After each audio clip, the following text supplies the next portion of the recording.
अस्सलाम वालेकुम। आज का हमारा टॉपिक है कि हमल के दौरान कौन कौन से टेस्ट करवाने ज़रूरी हैं। ऐसी मज़ीद इंफॉर्मेटिव वीडियोस देखने के लिए आप मरहम के यूट्यूब चैनल को सब्सक्राइब कीजिए। वहाँ से आपको आपके डेली बहुत से मसाइल के लिए बहुत ही इंफॉर्मेटिव वीडियोस मिल जाएंगी।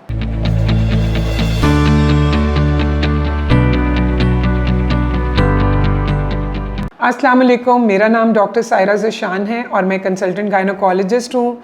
आज हम जिस टॉपिक पे बात करेंगे वो है कि प्रेगनेंसी के दौरान आपने कौन कौन से टेस्ट कराने हैं और कौन से टेस्ट कराने नहायत ज़रूरी हैं।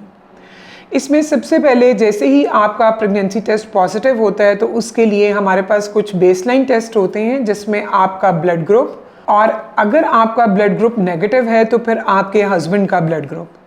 इसके अलावा जो दूसरा टेस्ट है वो है कंप्लीट ब्लड काउंट, जिसको हम CBC कहते हैं। इसमें हम आपके अंदर खून की मिकदार, आपके जिस्म की कुव्वत मुदाफ़त और खून जमा करने के कितने खुलिए हैं उन सब का अंदाज़ा लगाते हैं। तीसरा टेस्ट जो कि बहुत अहमियत का हामिल है वो है शुगर का टेस्ट, जिसमें हम ब्लड शुगर रेंडम कराते हैं, क्योंकि हम एशियंस में शुगर के चांसेस बाकी लोगों की निस्बत ज़्यादा होते हैं। और अगर आपकी फैमिली हिस्ट्री भी डायबिटीज़ की है, आपके पेरेंट्स को शुगर है, या पहले आपका कोई ऐसा बेबी है जिसका वेट 4 kg से ज़्यादा है, या रिपीटेड मिसकैरेजेस की हिस्ट्री है, तो फिर इस टेस्ट का कराना बेहद ज़रूरी है। इस वीडियो के आखिर में मैं आपसे एक सवाल करूंगी, आपने पूरी वीडियो को बहुत तवज्जो से सुनना है। अगर आप उस सवाल का सही जवाब देंगे तो आपको मरहम की तरफ से एक फ्री ऑनलाइन कंसल्टेशन प्रोवाइड की जाएगी। इसके अलावा जो हमारे मुल्क में क्योंकि हेपेटाइटिस बहुत कॉमन होता जा रहा है, तो हेपेटाइटिस C और हेपेटाइटिस B, इन दोनों की स्क्रीनिंग हमल के शुरू में कराना बहुत ज़रूरी होता है।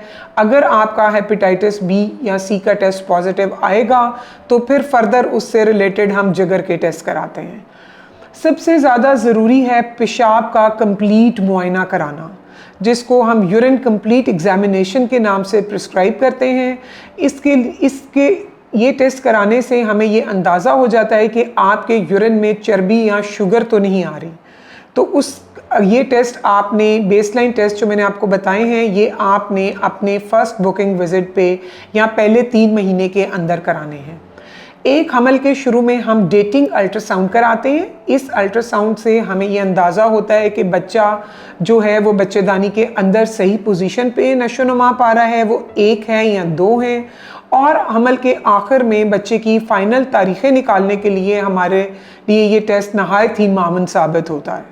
हमल के शुरू के बाद आपने हर विज़िट पे आपका ब्लड प्रेशर और यूरिन में चर्बी के लिए मुआयना किया जाता है। इसके बाद जब हम दूसरा इम्पॉर्टेंट टेस्ट है वो 5वें महीने का डिटेल्ड अल्ट्रासाउंड है। ये आपके बच्चे का एक तफसीली अल्ट्रासाउंड है, जो कि उसमें बनावटी नकाइस को आइडेंटिफाई करने के लिए या उनको देखने के लिए कि कोई बच्चे में बनावटी नुक्स तो नहीं किया जाता है। उसके बाद 28 हफ्ते पे दोबारा हम आपका CBC टेस्ट रिपीट कराएंगे। और अगर किसी पेशेंट की फैमिली हिस्ट्री या अपनी पर्सनल हिस्ट्री है, जो कि या बच्चे के गिर्द पानी ज़्यादा आ रहा है, यूरिन में शुगर आ रही है, तो उसका OGTT या ग्लूकोज टॉलरेंस टेस्ट कराया जाता है।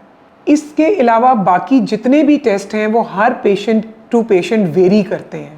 मतलब अगर एक मरीज़ का ब्लड प्रेशर ज़्यादा है तो उससे रिलेटेड टेस्ट कराए जाते हैं, जिनमें उसके जिगर के टेस्ट हैं, यूरिक एसिड है, किडनीज़ के टेस्ट हैं। अगर शुगर है तो उससे रिलेटेड टेस्ट कराए जाते हैं। तो ये बहुत ज़रूरी है। जो ये मैंने आपको टेस्ट बताए हैं सिर्फ बेसलाइन टेस्ट हैं, जो कि एक लो रिस्क प्रेगनेंसी के लिए, जिसमें साथ कोई मेडिकल डिसऑर्डर नहीं है। लेकिन अगर आपको साथ में कोई मेडिकल डिसऑर्डर जिसमें शुगर, ब्लड प्रेशर, थायराइड का प्रॉब्लम कोई भी है, तो आपने फ़ौरन अपने कंसल्टेंट से रब्ता करना है। उसके मुताबिक जिस तरह से वो आपको टेस्ट कहेंगे, आपने उस तरह से उनको रिपीट कराना है। आज का हमारा सवाल इस वीडियो से रिलेटेड ये है कि ग्लूकोज टॉलरेंस टेस्ट किन ख़वातीन में कराना ज़रूरी है। अगर आप इसका सही जवाब देते हैं तो आपको मरहम की तरफ से एक फ्री ऑनलाइन कंसल्टेशन प्रोवाइड की जाएगी। अगर आपके जहन में इस टॉपिक से मुतल्लिक या आपको किसी भी किस्म की और कंसल्टेशन की ज़रूरत है तो आप मुझसे मरहम के थ्रू ऑनलाइन कंसल्टेशन भी बुक कर सकते हैं, या आप मुझे इन पेशेंट विज़िट कर सकते हैं इकरा मेडिकल कॉम्प्लेक्स में। मरहम के थ्रू आप अपनी अपॉइंटमेंट बुक कराइए और आप इकरा मेडिकल कॉम्प्लेक्स में मुझे विज़िट कीजिए।